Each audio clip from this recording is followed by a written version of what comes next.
Oh, salam sehat selalu kepada kita tukang-tukang ataupun yang akan membuat rumah. Nah, ini di dunia pertukangan sesuai dengan judulnya. Pentingnya jasa arsitek dalam membangun rumah. Nah, ini saya kecualikan dari rumah RSS yang ada standar-standarnya dari pemerintah, kemudian rumah subsidi yang juga udah ada standar-standarnya yang tidak bisa lagi dirombak-rombak. Tapi sebenarnya kalau rumah subsidi itu mau dirombak, mau dijadikan sesuatu yang lebih besar, sebenarnya kawan-kawan, kita memerlukan jasa arsitek, tukang ataupun yang punya rumah atau yang akan menyuruh kerja, yang akan menempati rumah tersebut. Nah, kenapa hal itu?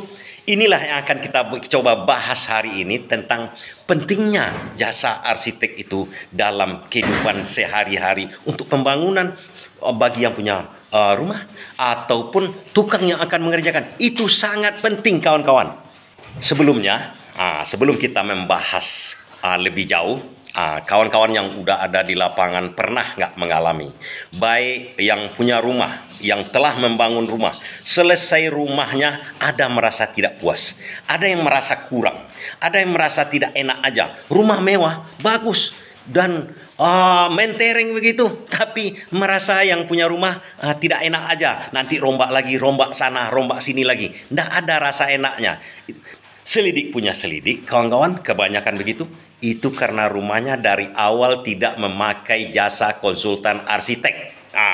Itu poin satu dulu kawan-kawan. Dan untuk pemborong atau kawan-kawan yang berprofesi tukang seperti kita-kita ini, pernah nggak mengalami disuruh mengerjakan suatu rumah tipe sekian hanya dalam bayangan saja, kemudian kita kerjakan di perjalanan waktu nanti ditunjukkan atau melalui arahan dari yang punya rumah, buat kamar di sini, buat kamar mandi di sini, naikkan ini sedikit, lotengnya segini, kemudian setelah disiap hampir-hampir siap, kemudian rombak di sana, rombak di sini, kemudian biayanya membludak, kemudian tukang disalahkan karena tidak becus kerja. Kita akhirnya jadi tidak enak kerja, hasil kerja kita itu tidak dihargai. Nah, itu kenapa? Karena kita tidak ada panduan gambar dari awal. Gambar itulah yang dibuat oleh arsitek, baik gambar teknisnya bagian sipil yang buat, tapi awalnya pasti ada arsitek yang bekerja di situ untuk membuat gambar yang menjadi panduan dari pekerjaan kita. Pernah nggak mengalami kawan-kawan seperti itu? Banyak, sering, setiap waktu. Itu karena hal inilah makanya saya bikin judulnya pentingnya jasa arsitek dalam membangun ataupun merehab rumah. Kenapa? Nah, di sini saya ingin sedikit, hanya beberapa hal saja sebenarnya, tapi yang saya rasa cukup penting berdasarkan pengalaman, kira-kira sedikit pengalaman di lapangan sehari-hari sebagai tukang, sebagai orang yang pernah mendengarkan komplain yang punya rumah yang tidak merasa enak, rumahnya mewah, mentereng, cukup luks tapi tidak enak dipakai. Seperti kita memakai pakaian tidak ngepas, tidak cantik rasanya, tidak adem kita rasanya dalam. Nah, begini kawan-kawan. Kalau kita memakai jasa arsitek, sepanjang yang saya ketahui, ini sepanjang yang kita ketahui, kita akan membangun rumah. Ini contoh. Nah, arsitek pasti akan datang kepada kita dulu. Kalau kita pakai arsitek, dia akan datang. Dia tidak akan menyodorkan gambar. Ini gambar. Ini saya gambar rumah. Paling-paling yang punya rumah, saya pinginnya begini. Ini contoh-contoh rumahnya. Tolong begini. Tidak, kawan-kawan. Biasanya itu didengarkan oleh arsitek yang udah pengalaman ini akan mendengarkan saja dulu sementara.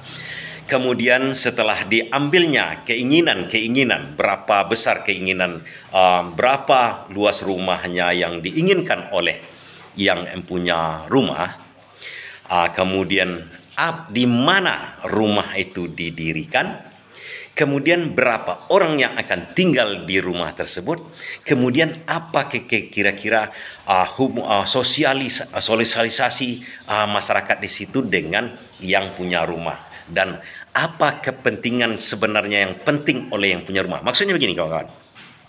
Pertama, rumah yang besar, berapa besarnya itu udah ada standarnya. kemudian keinginan yang punya rumah, kemudian lokasi rumah akan diperhatikan oleh arsitek. Contoh, ini sebagai pemahaman dari kita, kalau di pinggir jalan, jalan agak besar, tentu ada kebisingan-kebisingan di situ. Nah, arsitek akan mencatat itu, menjadi poin sama dia, kebisingan-kebisingan pada saat sekarang ini tentu akan mengganggu. Nah, dia akan merancang rumah itu berdasarkan hal itu. Itu yang dua hal dulu. Pertama, besar rumah, apakah yang punya rumah ingin bertingkat atau tidak, kemudian berapa luas arealnya. Itu nanti dalam kalkulasi dari arsitek untuk menggambar.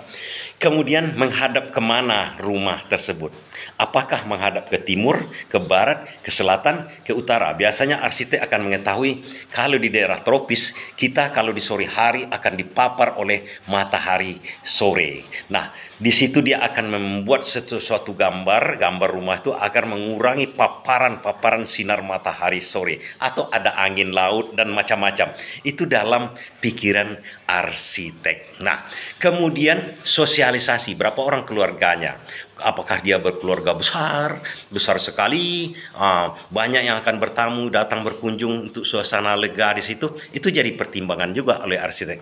Kemudian hobi masing-masing. Misalnya, ini contoh, ada satu keluarga punya anak masih remaja kecil-kecil 3 keluarga, suami istrinya akan tinggal di situ. Suaminya apa hobinya, kemudian istrinya apa hobinya, akan masuk dalam hitungan-hitungan arsitek. Misalnya hobi si laki-laki adalah olahraganya apa? Itu akan masuk juga nanti. Kemudian orang ini punya kendaraan apa saja, kemudian punya peliharaankah, binatang-binatang yang peliharaannya apa-apa saja, agar itu semua termaktub dalam gambar yang akan dibuat oleh arsitek itu. Jadi tidak sembarangan dia akan memikirkan membuat gambar, ini gambarnya begini aja. Tidak, dia akan masuk di situ. Nah, apa kebiasaan sehari-hari orang ini? Misalnya dia masing-masing punya mobil, kemudian sepeda motor anak-anaknya, kemudian kan garasinya harus agak lapang. Ada sepeda motor di situ, ada carport macam-macam di situ, ikut menjadi pertimbangan oleh yang si arsitek. Kemudian sosialisasi dengan apakah orang ini sering berkumpul bersama keluarga besarnya di tempat tersebut, di mana dibikinkan, apakah dibuatkan pendopo, kira-kira dianjurkannya begini, dibuatkan gambar oleh arsitek. Nah, setelah itu kemudian bersesuaian dengan agama yang dianutnya, agama Islam misalnya, WC-nya bagaimana, tidak boleh menghadap ke kiblat, dan itu semua adalah dalam pertimbangan arsitek. Kemudian biaya. Nah, itulah yang akan digodok. Nah, ditanya oleh yang arsitek ini, pasti ditanya biaya, kira-kira anggarannya sampai berapa. Sampai berapa? Karena itu berkaitan dengan nantinya barang bahan-bahan yang akan dipergunakan oleh yang punya rumah. Nanti anggarannya ini bahan-bahannya ini udah masuk dalam hal tersebut nantinya. Kalau udah masuk ke dalam misalnya gambar sipilnya, itu akan termasuk di situ. Makanya membuat gambar itu baru dibuat oleh gambarnya oleh arsitek ini. Ini kira-kira apa kebiasaan laki-laki, suaminya merokok di luar, ngopi di teras, di atas, di mana, seapa mungkin, sehingga seluruh keluarganya, baik anak-anaknya pun ditanya oleh arsitek itu apa hobi masing-masing. Nah, setelah itu terangkum semua, diberikanlah solusi yang terbaik. Kira-kira inilah gambar yang akan diajukan oleh arsitek. Kemudian diberikan gambar, dibuat dulu sekian lama. Butuh waktu tentu. Kalau semakin rumit persoalannya, semakin lama waktunya. Semakin baru arsiteknya, semakin lama waktunya. Semakin berpengalaman, semakin cepat. Belum tentu juga, karena itu berdasarkan pemikiran. Itu ada ide-ide sebenarnya. Kemudian disodorkanlah gambar itu kepada yang punya rumah. Ini gambarnya kira-kira. Apakah setuju? Di situ lagi ada namanya revisi. Yang punya rumah minta diginikan. Kemudian nanti arsiteknya itu kadang-kadang mau memberikan revisinya, kemudian atau sama sekali tidak mau karena dia akan memberikan alasan tersendiri. Ini kalau dibeginikan begini, hobi Bapak adalah sepak bola, ini, atau basket, atau ini, mobil Bapak sekian, garasinya harus begini, tidak bisa begini, jadi jalan masuknya kemana bagusnya, kita menghadap kemana, menghadap ke barat, harus begini, nanti panas, nanti pasti kalau direvisi oleh yang punya rumah, diberikan konsekuensinya oleh yang arsitek ini.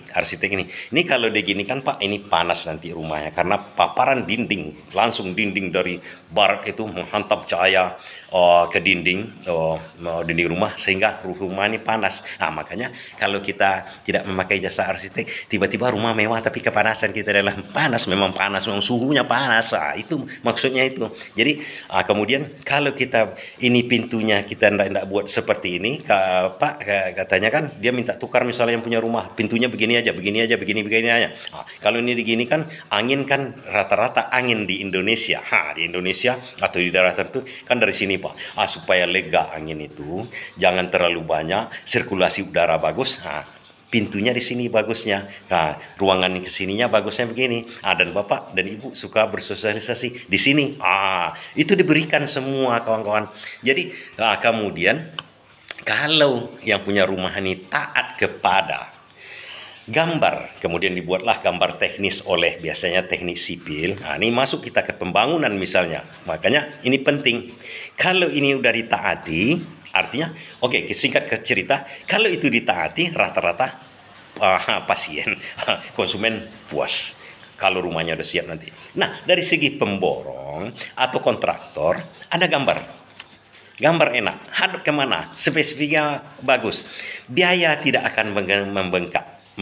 Udah sesuai dengan RAB, rencana anggaran bangunan. Nanti kita bahas sedikit tentang rencana anggaran bangunan yang sederhana saja, sehingga kawan-kawan pun yang tidak tukang, yang mau bikin rumah bisa nanti saya ada trik-triknya. Nah, dengan hal itu tukang atau pemborong seperti kita ini kan enak bekerja, udah ada speknya. Biasanya gambar arsitek kemudian ditambahkan dengan gambar teknis dari teknik sipil karena udah ada kerjasama, biasanya di drafting namanya. Itu akan menjadi sebuah gambar teknis yang paling bagus sehingga kita sebagai pemborong enak mengerjakannya, biayanya pun bisa kita tekan karena bahannya jelas, materialnya jelas, pemakaiannya jelas, tidak ada lagi rombak sana rombak sininya. Akhirnya kita kerja lancar sesuai dengan bestek, sesuai dengan tender. Nah, itu gunanya sebenarnya kawan-kawan, mencegah hal-hal yang seperti itu. Artinya bagi yang bekerja itu sangat menguntungkan karena kenapa? Karena saya pernah mengalami begitu. Jadi kalau yang udah ada gambar itu enak, ada untungnya besar juga, maksudnya besar, ada untungnya sama kita mengerjakan itu. Tapi kalau udah rombak sana rombak sini, kita mengerjakan udah rumahnya, ya pikiran kita nggak beres juga dari awal, apalagi rasa kita mengerjakan itu nggak enak juga. Maksudnya kita nggak enak, walaupun udah siap, udah terima upah, tapi tak nyaman, hasil karya kita itu tidak berharga, tidak tempati, malahan nanti dirobohkan. Nah, itu pentingnya sebenarnya saat untuk kawan-kawan yang belum mengetahuinya, pergunakan aja. Tidak banyak kok biayanya. Kalau sekarang biaya anggaran kalau rumah-rumah dari menengah ke atas itu biasanya anggarannya untuk gambar sampai komplit itu biasanya kira-kira 100 ribuan per meter, sampai kalau mungkin mewah mungkin lebih, mungkin 1 jutaan, tapi biasanya itu anggarannya. Tidak terlalu banyak dibandingkan dengan nantinya kalau kita udah comot-comot, dibandingkan dengan kalau kita nanti menempati rumah rasa tidak enak. Itu harga yang harus kita bayar, sedikit tapi sangat penting kawan-kawan. Demikian sedikit tentang pentingnya jasa arsitek ya.